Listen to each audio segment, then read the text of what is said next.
Karon di na ta sa babaw. Ato ning iphon ang ijang pusaw.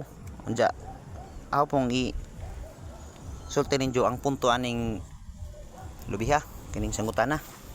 Magsugod tag ihap. Usa ang pinakauna nga sahod na. Duha ang ikaduhang sahod.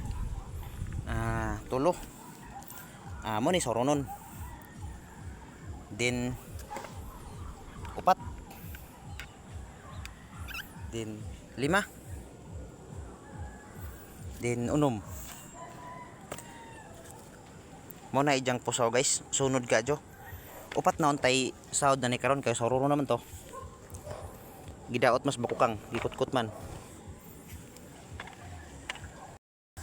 Ang punto din nani dinungawan.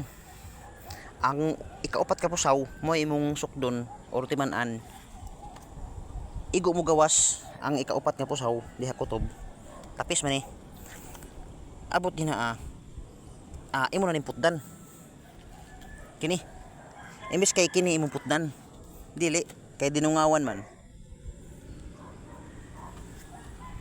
Nakayuko na din siya kay maaga pa sinasahod ko na o inaano ko na sinasahod pa inabanting ko na.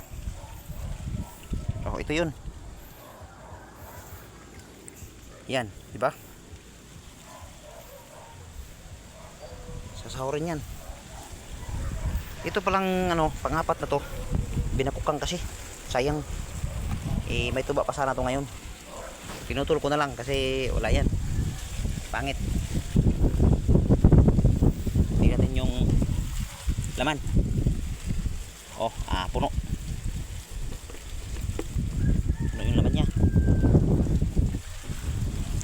So guys, thank you.